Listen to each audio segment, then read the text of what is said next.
The smell of roasting pecans is a heavy, sweet thing. It settles into the floorboards, weaves itself into the curtains, and after 40 years, it simply becomes the scent of home. My name is Evelyn Sterling. I am 68 years old, and if you were to stand on my back porch and look out toward the horizon, all you would see are the neat, sweeping rows of the pecan orchard my husband Arthur planted with his own 2 hands. Arthur used to say that a pecan tree teaches you patience. You plant it knowing you might not see it at its tallest, but you nurture it anyway, trusting the roots to hold. He passed away 3 years ago, leaving me with this sprawling Texas estate, a house entirely too quiet, and a heart that still expects to hear his heavy boots dropping by the back door every evening at 6. I miss him with a quiet, steady ache, but I am not a fragile woman. You do not survive 40 Texas summers working an orchard by being fragile. My life had settled into a comfortable, if solitary, rhythm. I had my garden, my book club with ladies I've known since the Reagan administration, and the deep, abiding peace of my own home. My son Harrison lived up in Austin, about 40 miles away. At 42, he was a mid-level manager at one of those shiny tech companies that always seem to be restructuring. We had a cordial relationship. He called on Sundays, visited on major holidays, and always brought an expensive, impersonal bottle of wine. I loved him fiercely, of course, but I wasn't blind to his flaws. Harrison had always liked the idea of wealth more than the work it took to build it. Things began to change in the early spring. The visits, which used to be predictably rare, suddenly became frequent. And he rarely came alone anymore. His wife, Jessica, was a woman who always looked as though she were late for a very important appointment at a country club. She wore immaculate neutral tones, carried handbags that cost more than my first car, and had a smile that never quite reached her eyes. Jessica tolerated me. She tolerated the farmhouse, the dust from the orchard, and the fact that I served iced tea from a glass pitcher instead of a crystal decanter. But lately, her tolerance had shifted into a tight, focused kind of attention. It started with the small things, the kind of things you brush off because acknowledging them feels petty. "Evelyn, sweetheart," Jessica said one afternoon, running a manicured finger over the mantelpiece. "Have you ever thought about how much upkeep this place requires? It must be exhausting for you all alone out here." "I have a groundskeeper for the orchard, Jessica," I replied smoothly, wiping my hands on my apron. "And the house and I understand each other perfectly." Harrison chimed in, his voice taking on that smooth, practiced tone he used when he was trying to sell a concept. "Mom, she just means we worry. You're isolated. If you fell, or if the power went out, we just want to make sure you're safe." I let it go. Children worry. It's their prerogative. But the worry soon morphed into something that felt distinctly like an appraisal. They would walk through the rooms, their eyes lingering on the original hardwood floors, the vaulted ceilings Arthur had built, the antique mahogany dining table. I began to feel less like a mother hosting her children and more like a tenant showing a property to prospective buyers. Then, the gaslighting began. I didn't recognize it for what it was at first. When you are pushing 70, society has already primed you to doubt your own mind. You forget a name, and you immediately wonder if it's the beginning of the end. Harrison and Jessica knew this. They weaponized it with terrifying precision. It started on a Tuesday. I had placed my reading glasses on the kitchen island, right next to the fruit bowl. I knew exactly where they were because I had just used them to read the water bill. I went to the laundry room to switch over a load of towels, and when I came back, the glasses were gone. I searched for 20 minutes. I found them finally tucked inside the pantry, sitting inexplicably on top of a box of baking soda. Harrison had stopped by briefly that morning to drop off some mail that had been misdirected to his old P.O. box. When I mentioned the glasses to him over the phone later, laughing at my own apparent absent-mindedness, his silence on the other end of the line was heavy. "Mom," he said softly, too softly, "are you sure you're feeling all right? You've been doing things like this a lot lately." "Doing what, Harrison? Misplacing my glasses?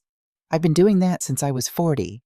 No, Mom, putting things in strange places. Last week you swore you paid the electric bill, but remember I had to help you find the late notice? I'm concerned." A cold prickle touched the back of my neck. I had paid the electric bill.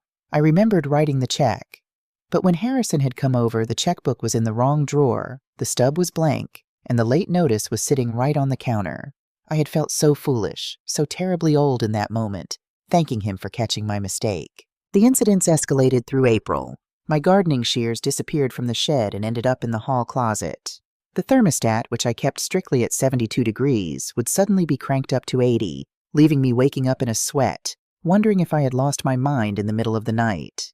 A pot of soup I had left simmering on low was turned off completely, ruining the broth. Every time, Harrison or Jessica happened to be there to witness my confusion. "Oh, Evelyn," Jessica would sigh, placing a hand on my arm with a look of profound theatrical pity. "It's so hard getting older. My grandmother started doing the exact same things just before we had to move her into a facility. It's nothing to be ashamed of." I began to doubt myself. I started writing down everything I did in a little notebook. Turned off stove at 2 p.m. Put keys in ceramic bowl. Locked back door. I was terrified. The mind is a fragile sanctuary, and to feel the walls of it crumbling is a profound and lonely horror. I wept one night, sitting in Arthur's old leather armchair, clutching my notebook, praying that I wasn't losing the very essence of who I was. But I am Arthur Sterling's widow, and I do not surrender easily. The turning point came on the third Sunday in May. I had invited them for a roast chicken dinner. I spent the afternoon cooking, carefully checking my notebook, ensuring every burner was off, every utensil in its place. I was determined to prove my competence. After dinner, as I poured coffee, Harrison cleared his throat. He reached into his leather briefcase and pulled out a thick, glossy folder. The cover featured a stock photo of a smiling, silver-haired couple walking through a manicured garden. The gold-embossed letters read, "Silver Creek, Premier Senior Living." "Mom, sit down," Harrison said, his voice adopting that unbearable managerial patience. I remained standing, the coffee pot warm in my hand. "What is this, Harrison?" Jessica leaned forward, her eyes bright with an eagerness she couldn't quite conceal. "Evelyn, Harrison and I have been doing a lot of research. We've found a place.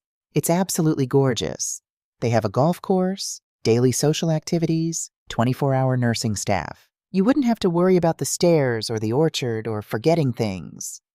"I am not moving to a nursing home," I said, my voice steady, though my heart was beginning to hammer a frantic rhythm against my ribs. "Mom, please," Harrison said, pushing the brochure toward me. "Look at the reality here. You're alone in a 4-bedroom house on 50 acres. You're leaving burners on. You're losing things. It's not safe. We are terrified we're going to get a call one day saying you've hurt yourself."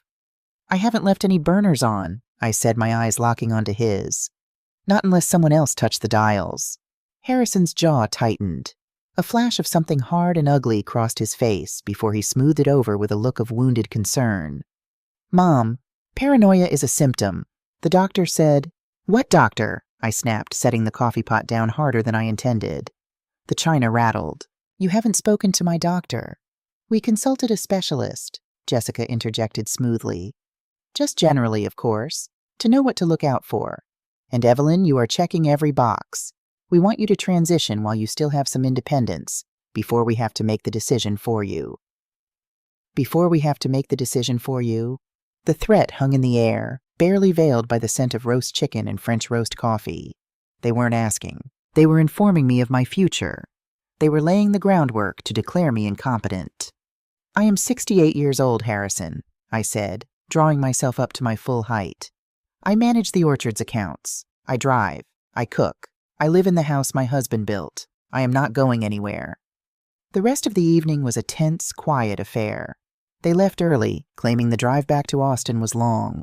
When their car taillights disappeared down the driveway, I didn't cry. I walked into the kitchen, picked up the glossy brochure for Silver Creek, and dropped it straight into the trash can. But the fear remained, a cold, heavy stone in my stomach. What if they really did try to force me out? Could they do that? 2 weeks later, the spring storm season hit Texas. It was a torrential downpour, the kind that turns the sky purple-black and rattles the window panes in their frames. Harrison and Jessica had come down for the afternoon to help with some chores, which mostly consisted of Harrison walking the property lines while Jessica sat on my sofa scrolling through her phone. When the storm hit, washing out the main road back to the highway, I offered them the guest room for the night. I couldn't sleep. The thunder was violently loud, shaking the house to its foundation. Around 2 a.m., my throat felt like sandpaper. I slipped out of bed, leaving my slippers behind so I wouldn't make a sound on the hardwood floors, and padded softly down the hallway toward the kitchen for a glass of water. To get to the kitchen, I had to pass the guest room. The door was closed, but the house was old, and the walls were not as thick as they appeared. As I drew near, the thunder rolled away, leaving a pocket of sudden heavy silence in the house.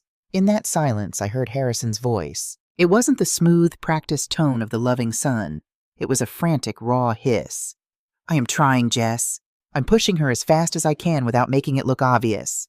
I stopped dead in the hallway. My bare feet felt rooted to the cold wood. I held my breath. "You're not pushing hard enough," Jessica's voice snapped back, sharp as shattered glass. The fake sweetness was entirely gone, replaced by a venomous urgency. "They called again today, Harrison. The margin calls are due. The bank is going to start foreclosure proceedings on our house by the end of next month if we don't produce the capital." "I know," Harrison groaned, the sound full of despair. "I know. The tech stocks tanked. The crypto was a bust. I get it.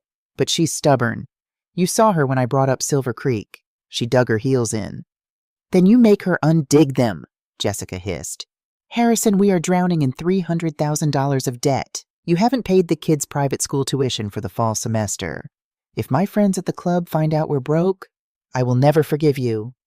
"We're not broke, we just have a liquidity problem," he argued weakly.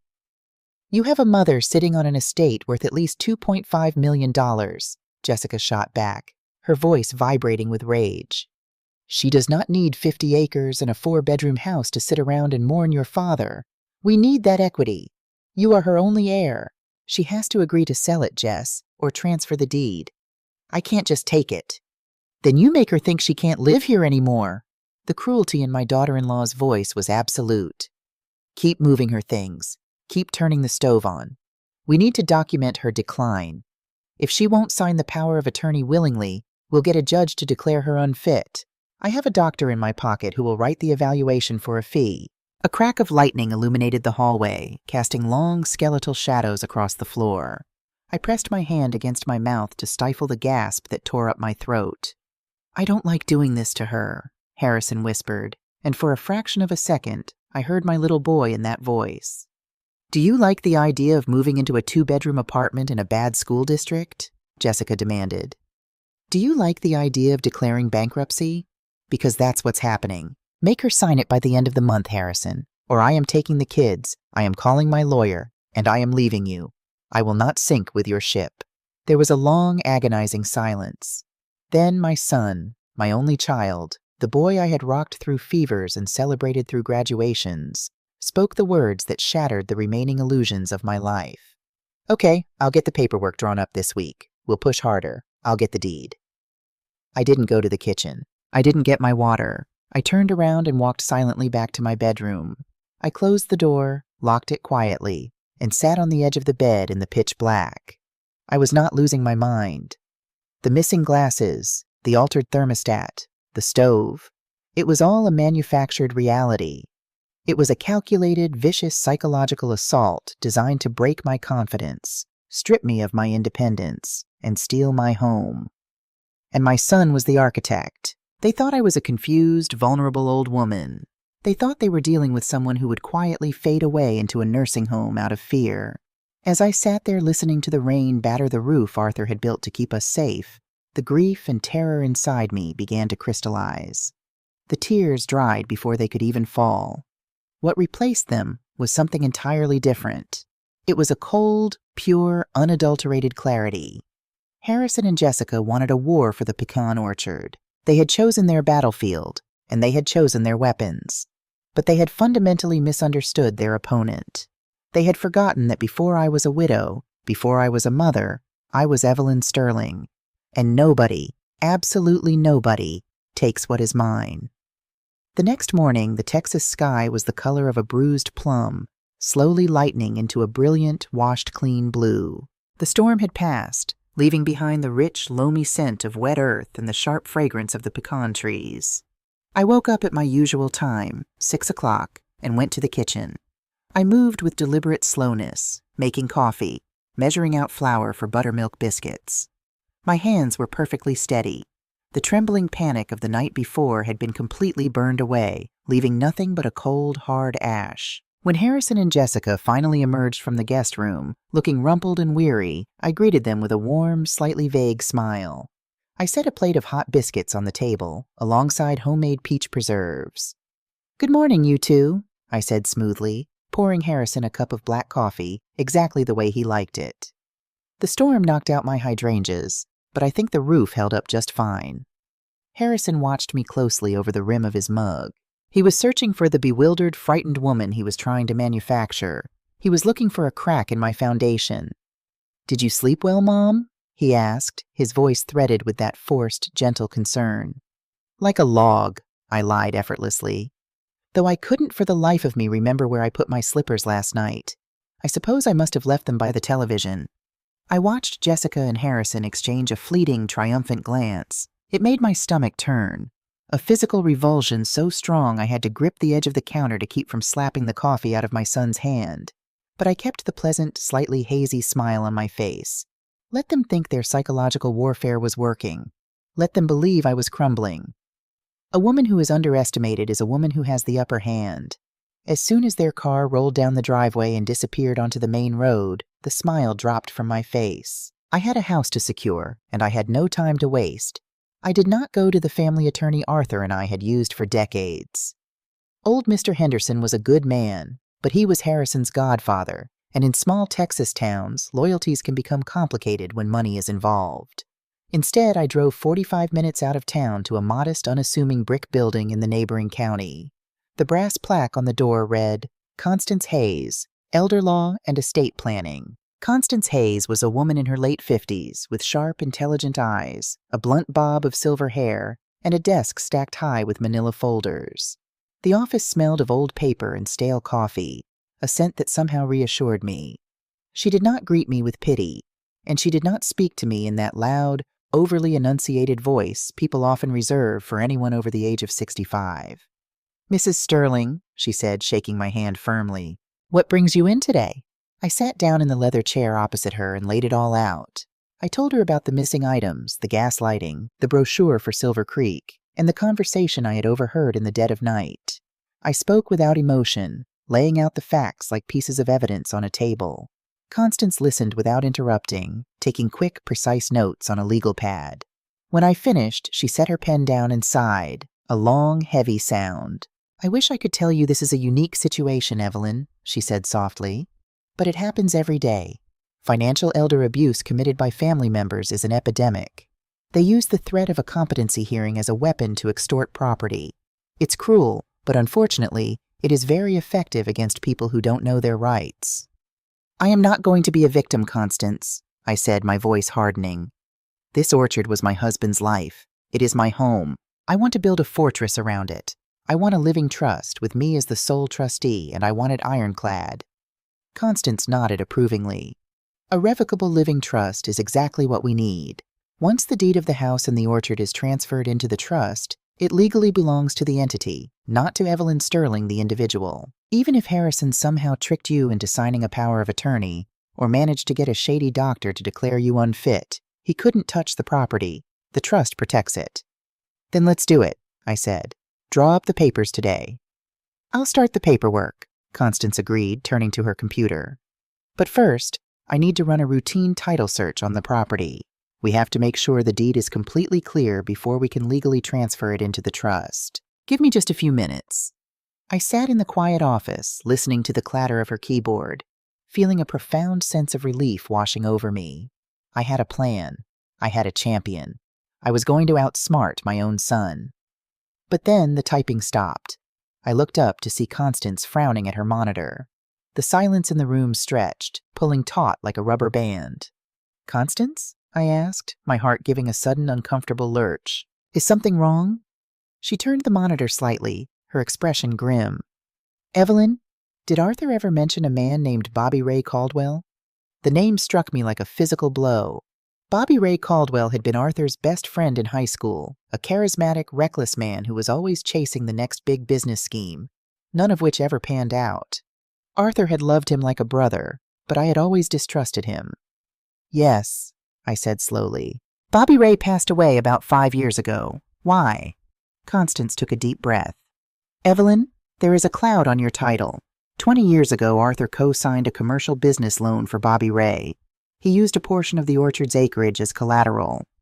The room seemed to tilt. "That's impossible," I whispered. "Arthur would have told me. We owned the property jointly." "In Texas, if the property is a homestead, both spouses usually have to sign," Constance explained gently. "But the acreage he leveraged was classified as agricultural, separate from the primary residence boundaries at the time. Bobby Ray defaulted on the loan a decade ago. A lien was placed on your property. It's just been sitting there, gathering dust in the county records." "How much?" I asked, dread pooling in my stomach. "With 20 years of accrued interest and penalties," Constance read from the screen. $50,000. I closed my eyes. Oh, Arthur. I felt a sudden, fierce flash of anger at my late husband. He had kept this secret to protect me from worry. I knew that. He had probably planned to pay it off quietly after a good harvest, but his heart had given out before he had the chance. His misguided instinct to protect me had just handed my son the exact weapon he needed to destroy me. "I cannot transfer the deed into the living trust while there is an active lien on the property," Constance explained softly. "The title company will reject it. And Evelyn, if Harrison decides to run a title search of his own in preparation to force a sale, he will find this. He could use it as leverage. He could claim you are financially mismanaging the estate and failing to address massive debts, which would bolster his case to have you declared incompetent." "I have to pay it off," I said immediately, "before Harrison finds out." "Do you have $50,000 in liquid assets?" Constance asked. "I have a joint savings account with Harrison," I said, the realization dawning on me. "We set it up years ago for emergencies so he could assist me if I was hospitalized. If I pull $50,000 out of that account, he will get a notification instantly. He'll demand to know what I'm doing. He'll realize I'm making a major financial move." "And if he realizes you're moving money," Constance warned, "he will accelerate his timeline. He'll panic. You'll have a competency hearing scheduled before the week is out."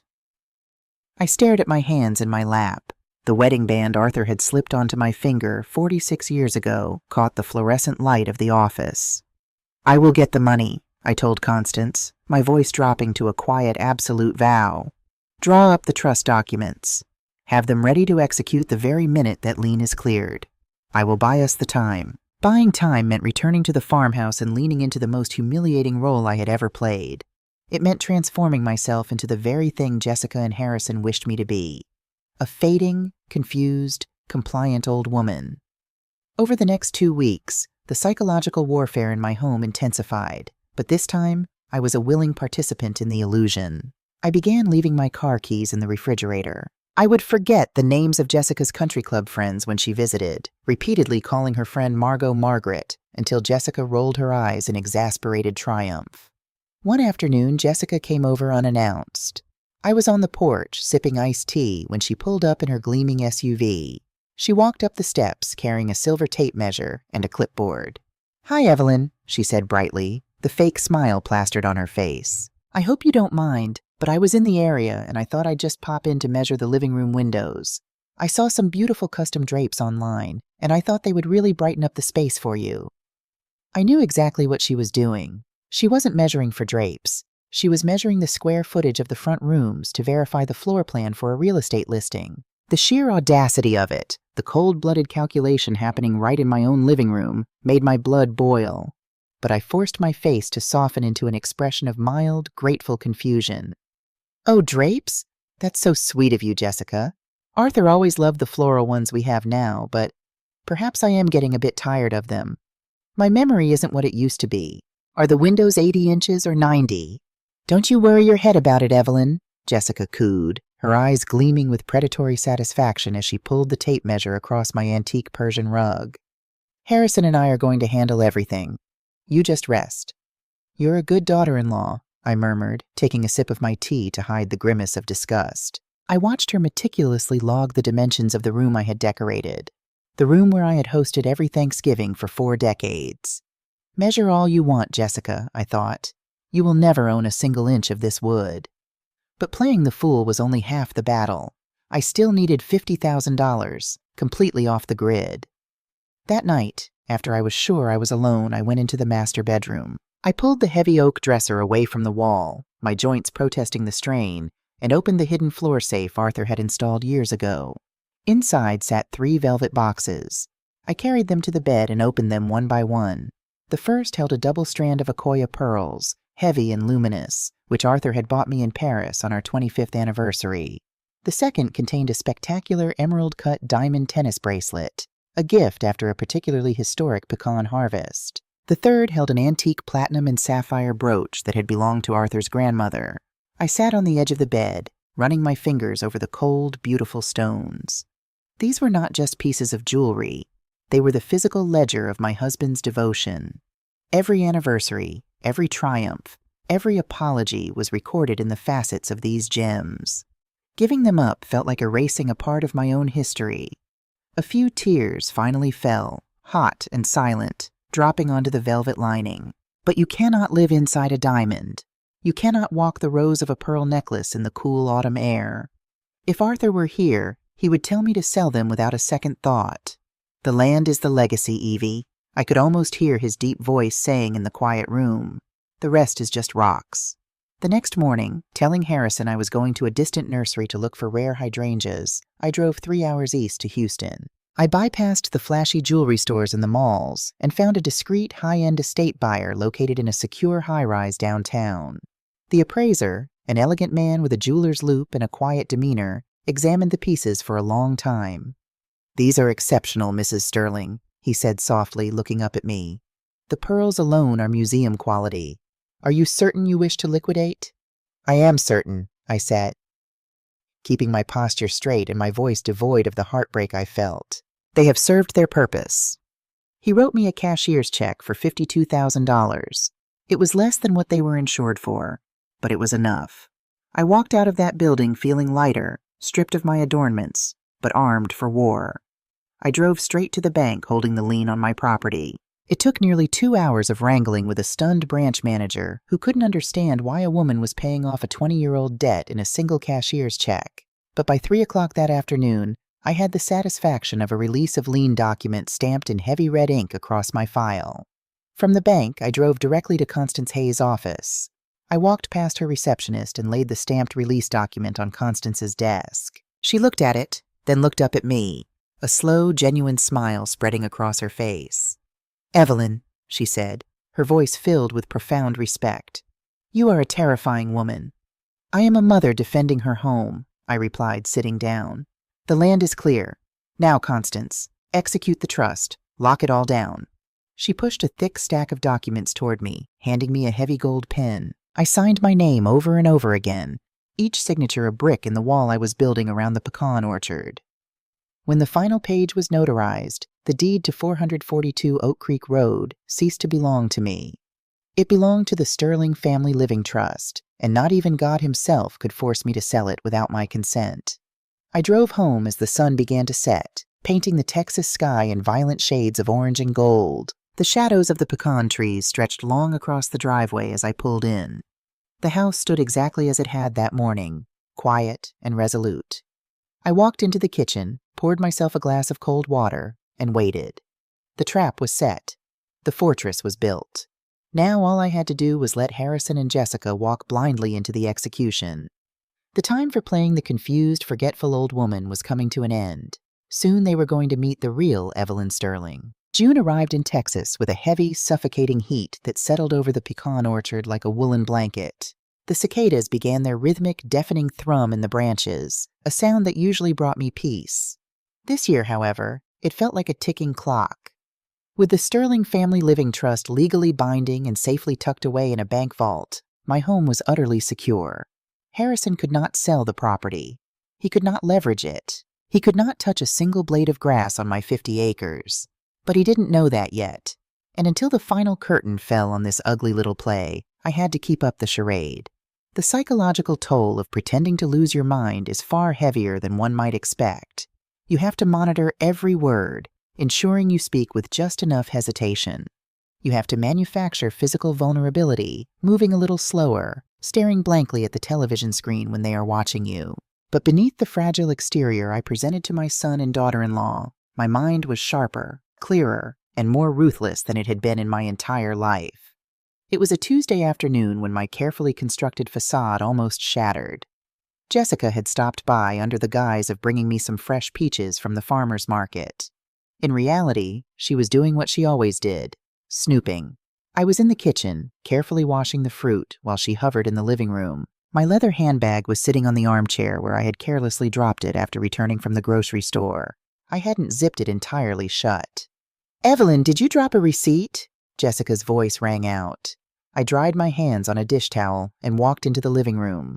Jessica was standing by the armchair, holding a small slip of white paper.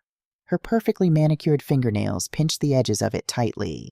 Even from across the room, I recognized the heavy, cream-colored paper. It was the retainer receipt from Constance Hayes, Elder Law and Estate Planning. I had meant to file it away in the hidden safe that morning, but in my haste to get to the store, I had simply shoved it into my wallet. It must have fluttered out when I pulled out my reading glasses. A cold spike of pure adrenaline shot through my veins.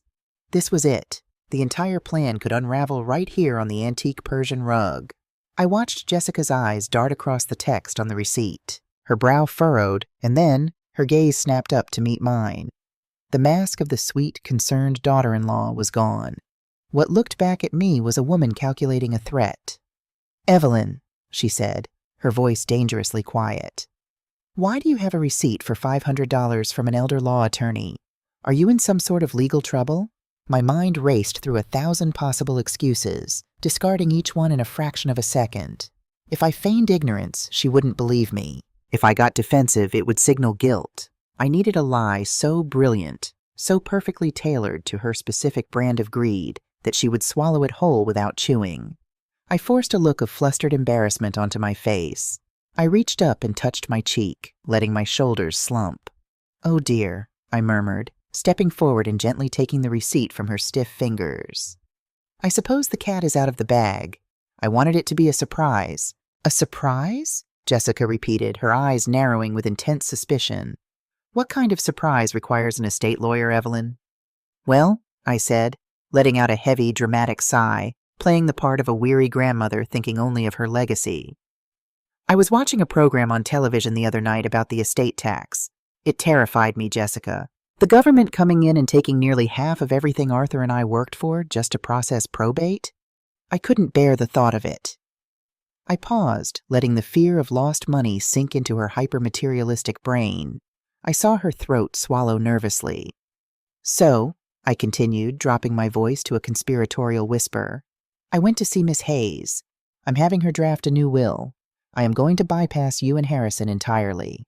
Jessica literally gasped, taking a physical step back, her face turning a blotchy red. "Bypass us? Evelyn, you can't." "I am leaving everything, 100% of the estate, in a direct generation-skipping trust for little Leo," I interrupted smoothly, invoking the name of my 8-year-old grandson. "Miss Hayes explained that if I leave the property directly to my grandson, with Harrison as the legal custodian until Leo turns 25, we can avoid the heaviest of the inheritance taxes. I just want to make sure my beautiful grandson's future is completely secure and that the government doesn't get a dime of Arthur's hard work." I watched the lie detonate behind her eyes. I watched the anger and panic instantly morph into a dizzying rush of pure, unadulterated greed. Leaving it to Leo with Harrison as custodian meant Harrison would still control the asset. It meant the money was staying in her immediate household. It meant she had won the lottery, and she didn't even have to share it with Harrison's creditors, because a minor's trust is notoriously difficult for a parent's creditors to pierce. "Oh," Jessica breathed, the venom completely vanishing from her tone. A wide, genuine, terrifying smile spread across her face. "Oh, Evelyn, that is so incredibly thoughtful of you. Leo will be so well taken care of. Harrison will be thrilled." "Well, you mustn't tell him," I chided gently, tapping her arm. "The paperwork takes a few weeks to finalize. I want to present it to him when it's all officially signed and sealed." "Our little secret?" "Absolutely," Jessica promised, her eyes practically glittering with dollar signs. "Our little secret." She left shortly after, practically floating to her car. I locked the front door, leaned my back against the heavy wood, and let out a long, shaky breath. I had bought myself a reprieve, but I knew the nature of the beast I was dealing with. The lie would pacify Jessica, but it would not pacify Harrison's desperate creditors. A will only pays out when the testator is dead.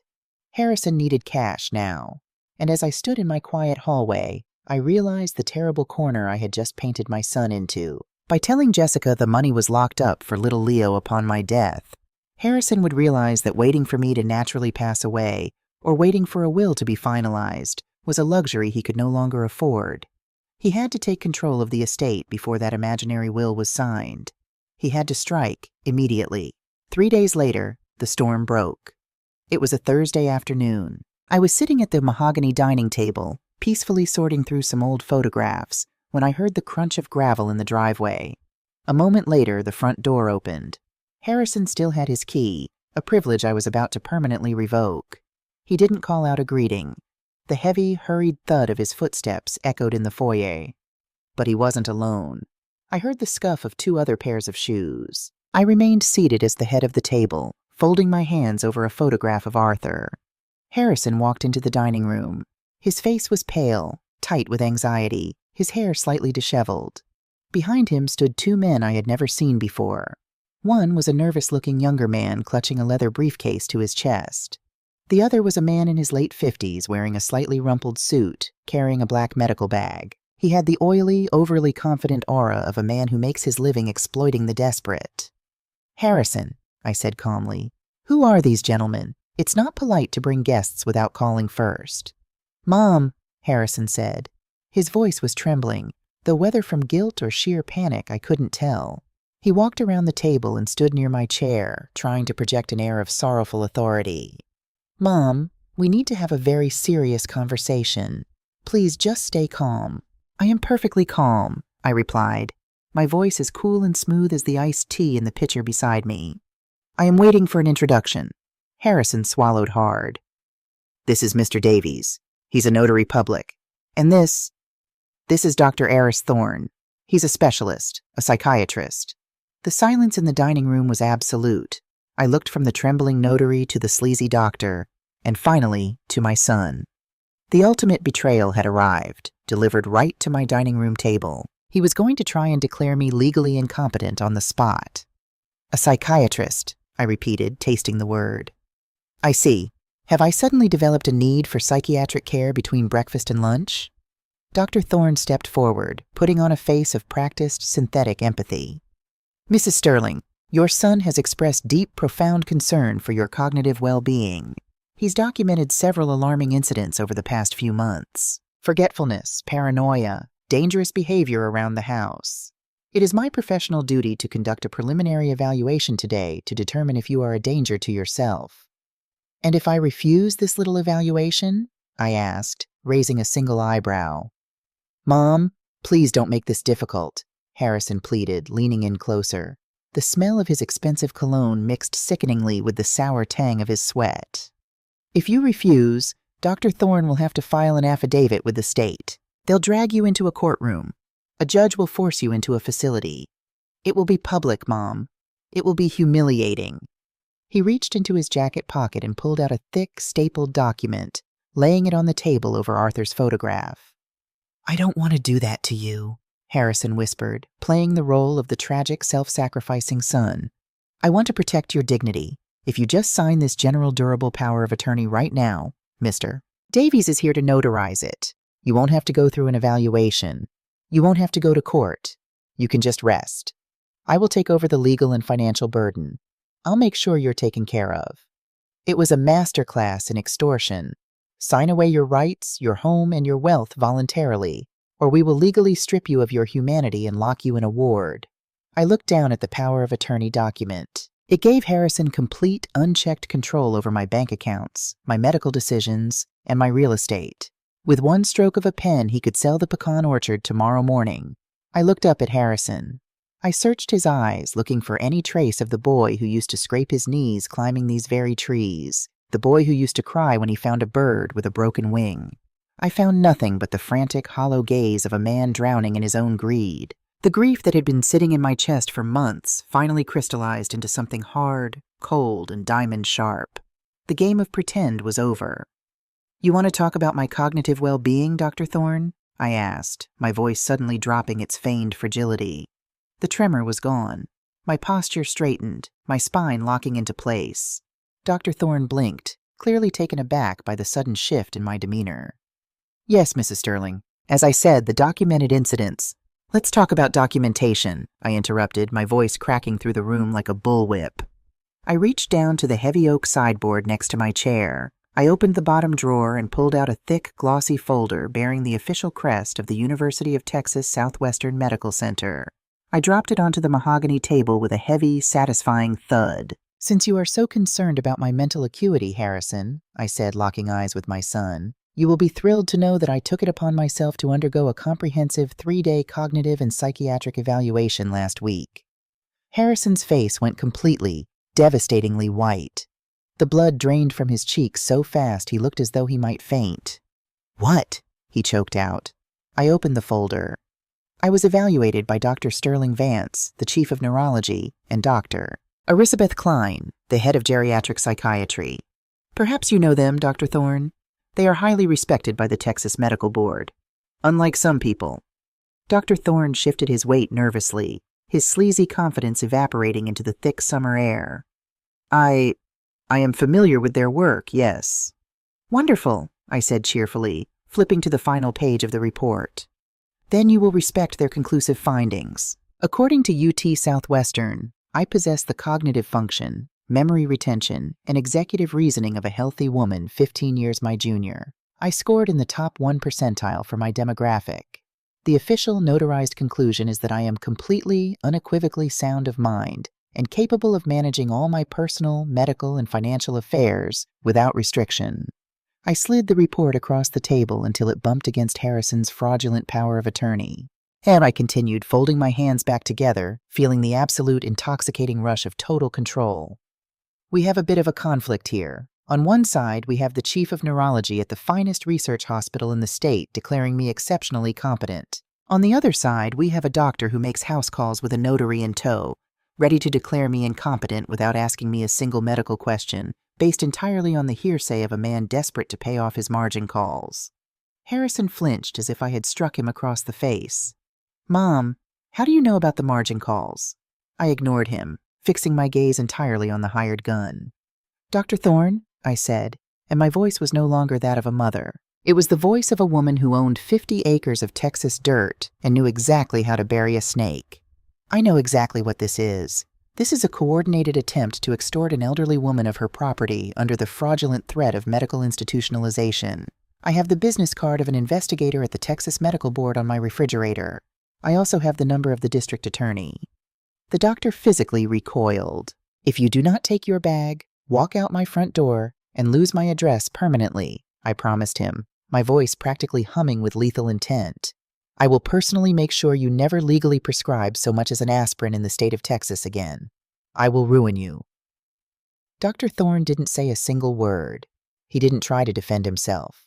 He looked at the UT Southwestern logo on the table, turned on his heel, and fast walked out of the dining room. A second later, the front door slammed shut. The young notary, clutching his briefcase to his chest like a shield, looked terrified.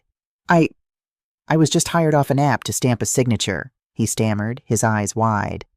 "I don't want any trouble, ma'am." "Then I suggest you follow the doctor, Mr. Davies," I said politely. He practically sprinted out the door. And then there were two.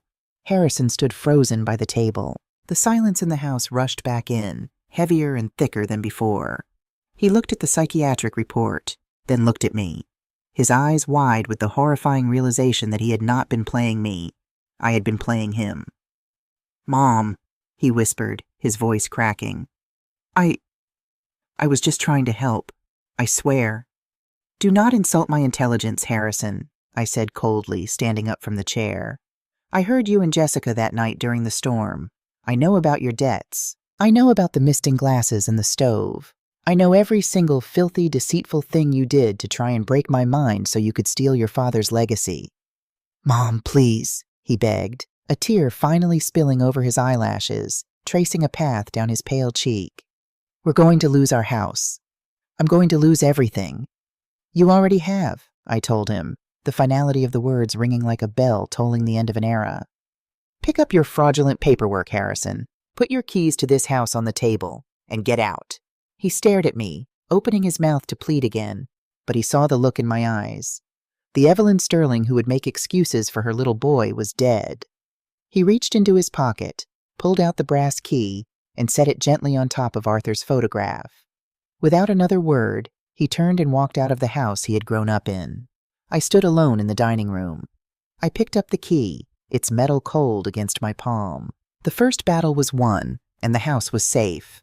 But as I looked out the window at the sprawling pecan orchard, a dark thought settled over me. A man as desperate as Harrison, manipulated by a woman as greedy as Jessica, does not simply walk away after one defeat. They were going to try something else. And next time, they wouldn't use a doctor.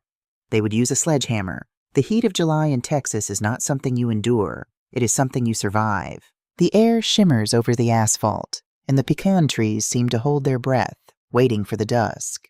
For 3 weeks following the disastrous showdown in my dining room, the silence from Austin was absolute. No phone calls, no text messages, no apologies. I spent my days tending to my roses, walking the orchard lines with the groundskeeper, and systematically removing every trace of Harrison and Jessica's influence from the house. I threw away the glossy Silver Creek brochure. I changed the locks on every door, securing heavy deadbolt brass where the old tumblers used to be. The house felt lighter, purged of the deceit that had coated its walls like invisible soot. I had won. The Sterling Family Living Trust was impregnable, and my medical competency was established beyond any legal reproach. I allowed myself to believe the war was over. It is a dangerous thing, letting your guard down when the enemy is silent. Silence is rarely a retreat. It is usually a reloading. The first sign that something was horribly wrong came in the form of a certified letter on a Tuesday morning. The mail carrier, a sweet young man named Toby, who always brought a biscuit for my golden retriever, who had long since passed, handed me the thick manila envelope with a slightly apologetic look. "Needs a signature, Mrs. Sterling," he said softly. I signed, thanking him, and carried the heavy envelope into the kitchen. The return address read, Travis County Clerk's Office, Real Property Records. A strange flutter of unease stirred in my stomach. I grabbed my letter opener, the silver handle cold against my palm, and sliced the envelope open. I pulled out a stack of dense legal documents, stamped with blue ink and official seals. I sat at the island, put on my reading glasses, the ones I had supposedly lost so many times, and began to read. The legal jargon was dense, but the words jumped off the page like sparks from a fire. Grantor, Evelyn Ann Sterling. Grantee, Harrison James Sterling. Instrument, quitclaim deed. Consideration, $10, and other good and valuable consideration. I stopped breathing. The room spun, a sickening, dizzying tilt. According to this document, filed and recorded in the county courthouse just 2 days ago, I had willingly, legally, and permanently signed over the deed to the 442 Oak Creek Road property, the house, the 50 acres, the orchard, to my son, Harrison. My eyes flew to the bottom of the page. There, in stark, undeniable black ink, was my signature, Evelyn A. Sterling. It was perfect. The loop of the Y, the sharp cross of the T, the slight trailing fade at the end of the G. It was exactly how I signed every check, every birthday card, every legal document. Beside it was the heavy embossed seal of a notary public. Thomas Davies, the same terrified young man who had run out of my dining room 3 weeks ago. "No," I whispered to the empty kitchen. No, no, no. This was impossible. I hadn't signed anything. And more importantly, I couldn't have signed anything. The property belonged to the Living Trust. An individual cannot quitclaim a deed they do not technically own. I snatched my cell phone from the counter and dialed Constance Hayes with shaking fingers.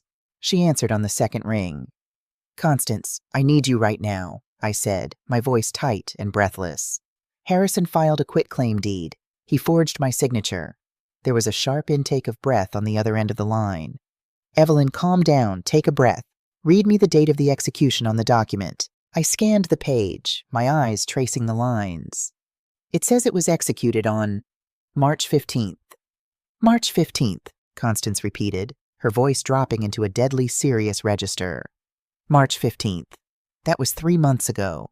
That was before I had discovered the lien. That was before I had gone to Constance to set up the Living Trust. He backdated it," I realized aloud, the sheer malicious brilliance of the plan hitting me like a physical blow. "He forged a document claiming I gave him the property back in March, and he just held on to it. Since he filed it now, it predates the creation of the trust." "Exactly. Constance said, and I could hear the furious clicking of her keyboard. In the eyes of the county clerk right now, the trust you created is invalid because you technically didn't own the property when you established it. Harrison does. But it's a forgery, I yelled, slamming my hand against the granite counter. I never signed it. That little weasel notary Davies, he stamped it illegally. I believe you, Evelyn, Constance said firmly, but proving a forgery in civil court takes months, sometimes years. You need handwriting experts, depositions, a trial. It's a protracted, agonizing process, and Harrison knows that. Why now? I asked, pacing the length of the kitchen. If he had this back in March, why wait until now to file it? Why go through the charade with the psychiatrist? Because filing a forged deed is a felony, Constance explained grimly. It was his nuclear option. He tried to get you to sign the power of attorney first, because that would have been legal. When you blew up his psychological operation, he panicked. His creditors must be closing in. He had no choice but to drop the bomb. So what do we do? I demanded. He thinks he owns my house, Constance. Evelyn, listen to me very carefully, Constance said, her tone dropping to a low, urgent hum. If Harrison filed this deed, he is moving fast. He isn't going to sit on the property. He's going to try and liquidate it immediately before you can file an injunction. We need to find out if he's listed the property, or worse, if he already has a buyer lined up. I'll call the real estate agencies in town, I said, determination hardening my spine. No, let me do it, Constance instructed. I have access to the MLS back-end systems. You stay put. Lock the doors. Do not call Harrison. Do not let him know you received that notice. We need him to think he's operating in the dark. I hung up the phone and stood in the center of the kitchen, feeling a terrifying, unfamiliar sense of vulnerability. My fortress had been breached from the inside. I walked into the study and opened the heavy antique roll-top desk. I pulled out old tax returns, canceled checks, anniversary cards, anything with my signature on it. I laid them side by side with the forged quitclaim deed. It was a masterpiece. The forgery was so good, it chilled my blood. Harrison had grown up watching me write. He knew the pressure of my pen. But as I stared closer, tracing the ink with a magnifying glass Arthur used to use for stamp collecting, I noticed something. There was a tiny, almost imperceptible hesitation at the crest of the capital S. A microscopic pooling of ink where the pen had paused, unnaturally, before completing the curve. It wasn't the fluid motion of a woman who had signed her name 1,000,000 times. It was the careful, deliberate stroke of someone copying a picture. And then I remembered. I remembered Arthur's old study, the one Harrison had cleaned out for me shortly after Arthur's funeral. I remembered the heavy brass contraption Arthur had bought at an estate sale years ago, a vintage auto pen machine. He had used it a few times to sign hundreds of holiday cards for the orchard's clients, programming it with a template of my signature to save my wrist. Harrison hadn't forged my signature by hand. He had stolen the auto pen template. He had used a machine to steal my life. My phone vibrated against the desk, shattering the silence. It was Constance. "Evelyn," she said, and her voice was tighter than I had ever heard it. "It's worse than we thought." "Tell me," I demanded. Harrison didn't list the property on the open market. He bypassed the local agencies entirely. He's doing a direct private sale to an LLC, a corporate buyer. They've already signed a purchase agreement based on the forged deed. "Who is the buyer?" I asked, my knuckles turning white as I gripped the phone. "What corporate entity?" There was a long pause. "Evelyn, the company is called Horizon Development Group." I pulled the corporate filings from the Secretary of State's office. "The primary registered agent, the owner of the LLC." Constance took a breath. "It's Richard Vance." The name hit me with the force of a freight train. Richard Vance, Jessica's father. The room tilted again, but this time the pieces of the puzzle slammed together with sickening, devastating clarity. This wasn't just about Harrison's tech stocks or his margin calls. This was never just a desperate son trying to save himself from bankruptcy. This was a calculated, long-term corporate acquisition. Richard Vance was a notorious, ruthless commercial developer in Austin. He bought up agricultural land, rezoned it, and paved it over for strip malls and high-density subdivisions. He had been trying to get his hands on the acreage around Oak Creek for a decade, but Arthur had always refused to sell. Jessica hadn't just been pushing Harrison because she was afraid of losing her country club status. She had been acting as an agent for her father. They had orchestrated the debts.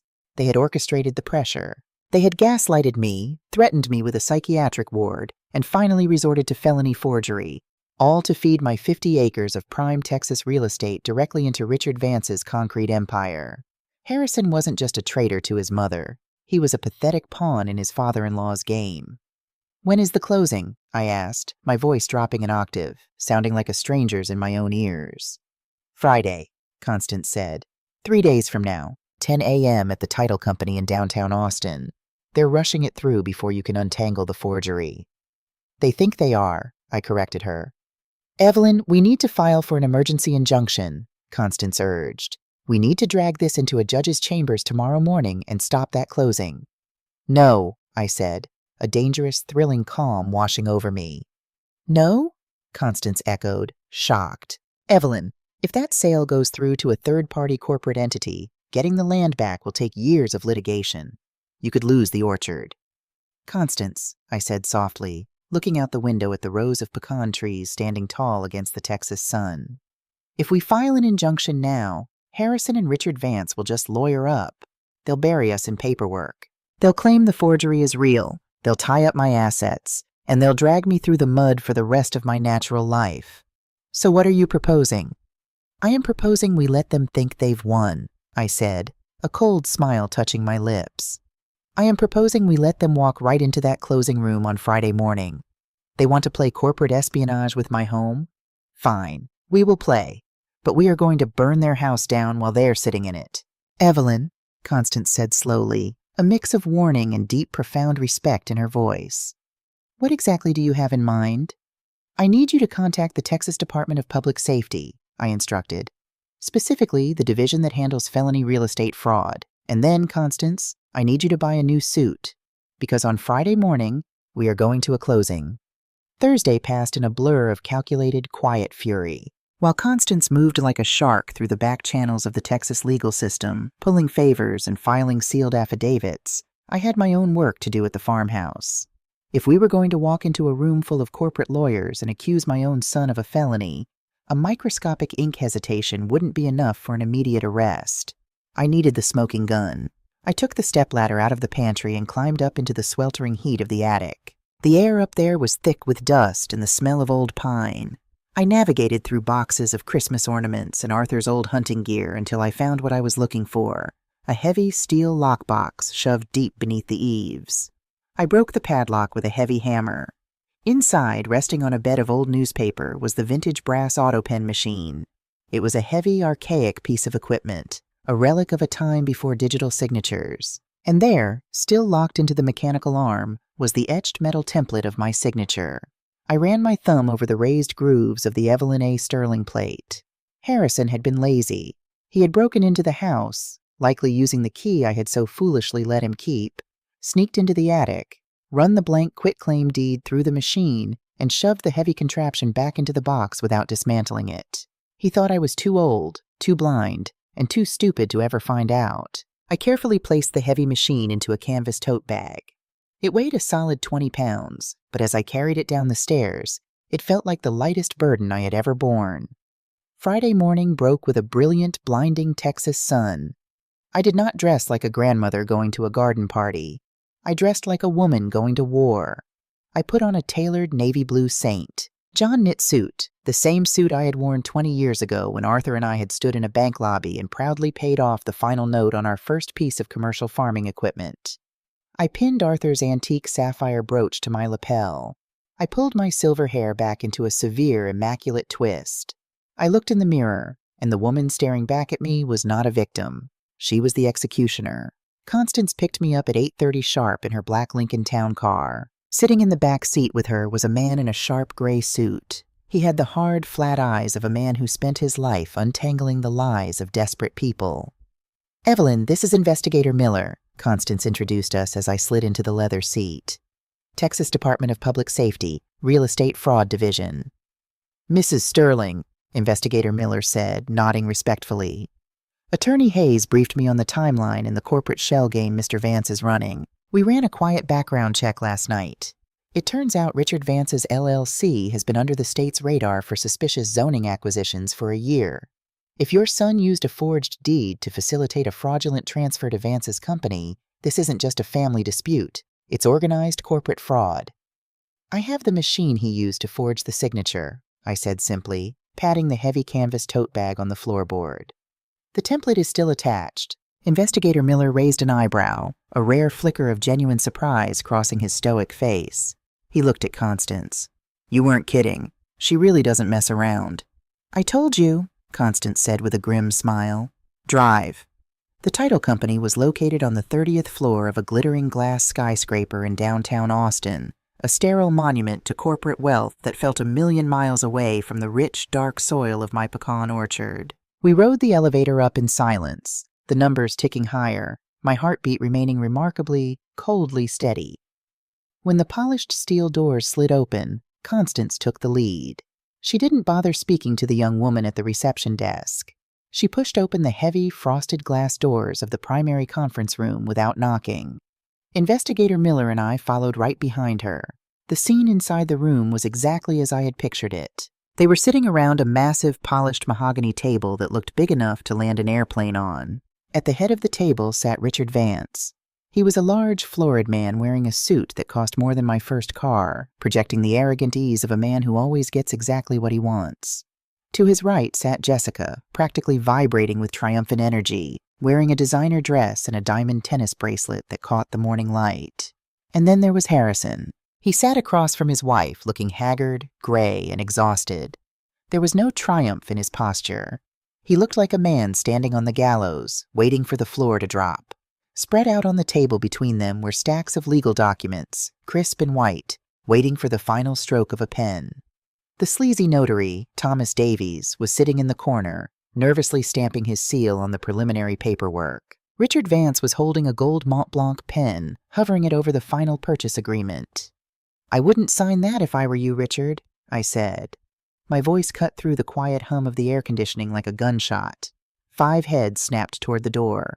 Jessica let out a sharp, involuntary gasp. Richard Vance froze, his pen hovering an inch above the paper. His eyes narrowed, taking in Constance and the unfamiliar man in the gray suit standing beside me. But it was Harrison's reaction that I will remember for the rest of my life. He didn't gasp. He didn't jump. He just slowly closed his eyes, and a single ragged breath shuddered out of his chest, as if the monster he had been running from had finally caught him. What is the meaning of this? Richard Vance demanded, his voice booming with practiced corporate outrage. He stood up, throwing his pen onto the table. This is a private closing. You are trespassing. Sit down, mister. Vance? Constance ordered, her voice cracking like a whip. She walked directly to the table and slammed a manila folder down on top of the purchase agreement. There will be no closing today, or any day. The property at 442 Oak Creek Road is currently held by the Sterling Family Living Trust and has been since May. Evelyn Sterling is the sole trustee and she has not authorized this sale. Jessica jumped out of her chair, her face contorted with panic. That's a lie. Harrison filed the quitclaim deed. We own it. The title search cleared it. The title search cleared a fraudulent document, Jessica, Constance corrected her coldly. It's a valid deed, Richard Vance roared, pointing a thick, aggressive finger at Constance. It was signed in March. It predates your little trust. We have the notarized signature right here. I stepped forward. The room was so quiet I could hear the faint, frantic ticking of the Rolex on Richard Vance's wrist. You have a signature, Richard, I said, my voice eerily calm. But it isn't mine. I hoisted the heavy canvas tote bag onto the pristine mahogany table. The heavy metal clanged against the polished wood. I reached inside and pulled out the vintage brass autopen machine, setting it dead center among their fraudulent documents. This belonged to my late husband, I said, looking directly at my son. Harrison had opened his eyes. He was staring at this machine with a look of absolute paralytic horror. He used it to sign Christmas cards. The template attached to it is an exact mechanical replica of my signature. It is also the exact machine my son used to forge the quitclaim deed. I turned my gaze to the notary in the corner. Mr. Davies was practically hyperventilating, pressing himself backward into his chair as if trying to merge with the drywall. Mr. Davies, I said softly, did you actually witness me sign that deed on March 15th? Or did my son simply hand you a piece of paper and pay you a few $100s to stamp it? Davies stammered, his eyes darting frantically toward the door. Investigator Miller stepped forward, flashing a gold badge that caught the fluorescent light. I am Investigator Miller with the Texas Department of Public Safety, Fraud Division. Mr. Davies, you have the right to remain silent, but I highly suggest you don't. Perjury and notary fraud in the facilitation of a felony property theft carries a minimum sentence of 5 years in a state penitentiary. Did Evelyn Sterling sign that document in your presence? Davies broke instantly. He burst into tears, a grown man sobbing into his hands. No, she wasn't there. Harrison brought it to me. He said it was just a family transfer, that she was sick and couldn't make it to the office. He gave me $500. I swear to God I didn't know it was a corporate buyout.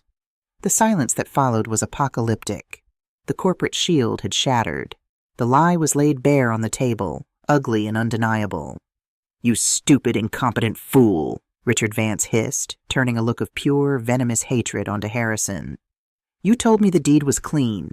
You told me the old woman signed it willingly. Harrison looked at his father-in-law, his face utterly devoid of color. You told me to get at the property, Richard. You said you didn't care how I did it. You promised if I got the land, you'd cover my margin calls and clear my debts. I don't know what you're talking about, Vance lied smoothly, immediately shifting into self-preservation mode. He backed away from the table, raising his hands. This is a family dispute. Horizon Development Group acted in good faith as a third-party buyer. If the deed is forged, we are victims of fraud as well. Nice try, mister. Vance, Investigator Miller said, pulling out a pair of handcuffs. But we've already subpoenaed the text messages between your daughter and your son-in-law. You directed this acquisition. You provided the legal loopholes. The district attorney is very eager to speak with you about conspiracy to commit wire fraud and elder exploitation. Jessica screamed, a shrill, panicked sound, as Investigator Miller moved toward her father. Daddy, call the lawyers! Harrison, do something! But Harrison didn't move. He sat perfectly still in his leather executive chair. He looked at Richard Vance, the man who had used him as a disposable tool. He looked at Jessica, the wife who had threatened to leave him if he didn't rob his own mother. And finally, he looked at me. Mom, he whispered, his voice cracking, tears streaming down his face. I'm so sorry. I lost everything. I lost the tech stocks. I'm bankrupt. Jessica said if I didn't get the land to her father, she was taking the kids. I was desperate. Please, Mom. He wasn't acting anymore. The manipulation was gone. He was just a broken, ruined man begging for salvation from the one person he had tried to destroy. I looked at my son, and I felt a profound, bottomless wave of sorrow. Not for the man sitting in front of me, but for the little boy who used to run through the pecan orchard, laughing in the summer sun. That boy was gone. He had traded his soul for the approval of a woman who didn't love him, and a lifestyle he couldn't afford. Desperation is not an excuse for cruelty, Harrison, I said, my voice steady, though my heart ached with a heavy, final grief. You didn't just try to take my money. You tried to make me believe I was losing my mind. You tried to lock me in a psychiatric ward. You tried to steal my dignity. I can fix it, he sobbed, reaching a trembling hand across the table toward me. I'll do anything. I looked down at his outstretched hand, but I did not take it. You can't fix this, Harrison, I told him gently, the finality of the words sealing his fate. Some roots are too rotten to be saved. You have to pull them out. I turned away from the table. Behind me, I heard the sharp, metallic click of handcuffs closing around Richard Vance's wrists. I heard Jessica wailing, her pristine country club facade entirely destroyed. And I heard the low, devastating sound of my son weeping into his hands, entirely alone in a room full of people. Constance put a hand on my shoulder. We're done here, Evelyn. Let the state handle the trash. I nodded. I picked up my purse, adjusted the sapphire brooch on my lapel, and walked out of the conference room without looking back.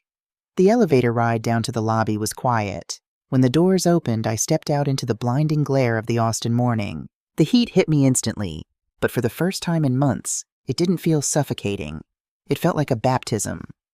3 months later, September arrived, bringing the first crisp edges of autumn to the Texas hill country. The pecan trees in my orchard were heavy with a bumper crop, the branches bowing toward the earth, rich and full. The air smelled of roasting nuts and dry leaves. The aftermath of that day in the conference room had been swift and brutal. Richard Vance was indicted on multiple federal charges of conspiracy and corporate fraud. His empire was currently being dismantled by the IRS. Jessica, facing accessory charges, had immediately filed for divorce and fled to a state without extradition, leaving Harrison behind. Harrison was currently awaiting trial for felony forgery. I did not post his bail. I did not hire him a lawyer. I let the consequences of his actions fall squarely on his own shoulders. It was the hardest thing I had ever done as a mother, but it was the only way he would ever learn. I established a secure, ironclad educational trust for my grandson Leo, managed exclusively by Constance, ensuring that the boy would have a future untainted by his parents' greed.